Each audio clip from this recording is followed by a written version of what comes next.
Hello everybody, I'm going to walk you through a process of wet sanding and cut polishing Spar Varnish. So stay tuned and we'll walk you through all the principles that I go through. This is a paddle that I've made.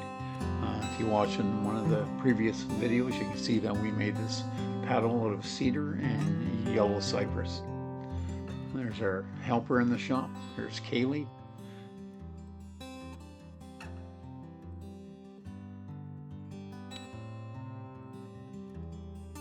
So the first thing I do is whenever we coat with Spar Varnish, we cut the first coat with 20% turpentine. I like to use turpentine rather than paint thinner, but if paint thinner is all you have, that'll do as well. Turpentine is just a purer product. So after we've cut it and we've saturated it, and then we sand it with 220. Careful not to break the edges, so this only has one coat on it. And then we're hanging this paddle vertically, and I'm loading the brush up with Spar Varnish. You'll notice that I'll start at the bottom and work to the center and stop with a loaded brush, and then I'll come from the top down, and then you always work towards the center. I learned this from a sign painter years ago, never to go off the edge, bring it always towards the surface.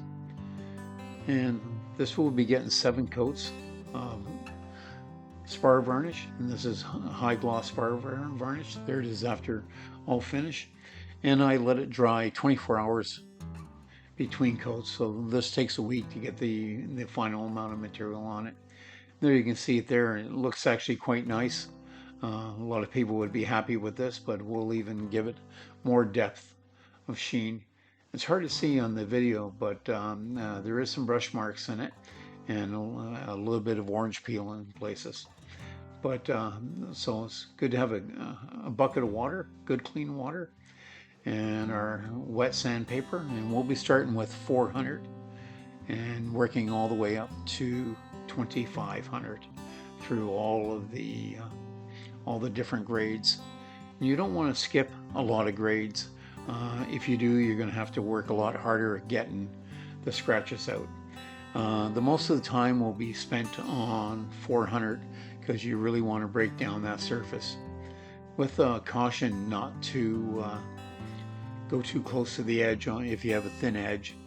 On this paddle we only have a 1/8 edge on the leading edge of the paddle on both sides, so I have to be quite careful not to break that edge. So I apply lots of water, and I'll spend about 10 or 15 minutes on this with the 400, and constantly wiping it to get the milk off of it, as they call it. And that's the surface that you're breaking down. We won't be doing going up to 2500 on the shaft. I'll stop there at 1000 or 1500. You want the shaft portion on the paddle to have a little bit of a grip on it. So there I am, just working on the surface, and I don't usually let the cream build up on it. I usually constantly wipe it off, but I'm going to let it build up on it so that you can see the milk coming to the surface, as they say. And that's what you want to create. You want to break down your surface with the 400. And if you get a hard spot from the Spar Varnish on your paper, more than likely it's not dry, and you're going to want to give it another day or two to completely dry. And on the edges, all I do is give it one wipe, and that's just enough to break the edge. We'll just go through and make sure that everything's been wiped. And here I'll show you, and I'll just let the product break down a little bit so you can see what I'm talking about. That is there. We call that milk, and that's you're breaking down the surface. I don't usually let it build up that much, but I'm just showing you for the purpose of the video. And then I'll give that a good wipe, clean, and then we'll continue through with all the different grits going up. Sorry, that's 400, so we'll be going to 600 800, 1,000, 1,200, 15, and right up to 2,500. You see, once it starts to break down, it's even giving it more depth. And that's what you're actually doing, is you're breaking down those highs and lows and getting a nice flat surface. Now we're up to our 2,000. We'll give this a nice sand, and then we'll go right up to 2,500. You can see the color of the water, how it went from clear to a cream color, and that's your product being washed off in the water. And that's what you want to see. And now I use a power buffer. This is a professional buffer with a foam pad on it, with a 3M foam pad. I'm not pushing 3M, but this is what I've got on here. And what I use is McGuire's polish, and I've used this for years. I'm not sponsored by them, it's just a good product. And we use the Mirror Glaze 3, and you only need 2 or 3 drops of this. You can see I put a couple on the paddle, and I'll only put about 3 drops on the pad. And which one? I polish on medium, and I should have had a dead man to hold this, or somebody in the end, but I didn't put patience in my toolbox. And so this is on medium speed, and you want to buff it down until the buffing compound disappears. And I'll do this twice per side, and it's hard to see in camera, but you can see how it's bringing out the clear coat. And I'll do this twice, and you keep on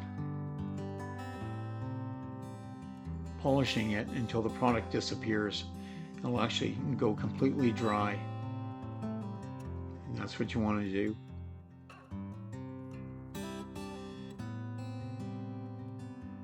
We use this for all our high gloss furniture pieces. And this will take down, as you can see, there it is there. And you can see the depth of it. And we have a couple more finishing coats to go on this, but that's with the cut polish. And now we'll put a hard wax coat on it, and just make sure it's all cleaned off. And before I do the wax, I'll inspect it. And what I do is on the wax, I'll break off a little bit of the wax, put it on a nice clean white cloth, and then we just rub it into the wood. And then we give it a wipe off, and we give this 4 coats of wax. And this is a hard wax.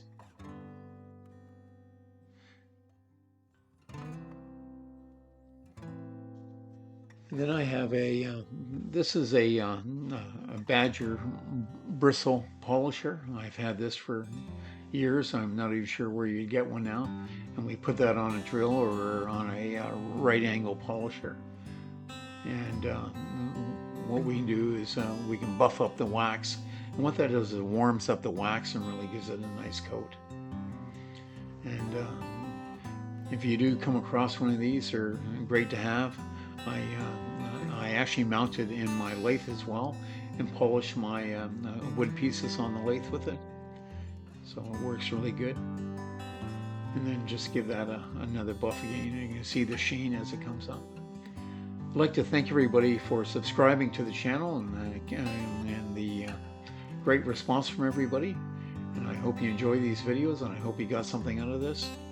And there's the finished product. And thanks again.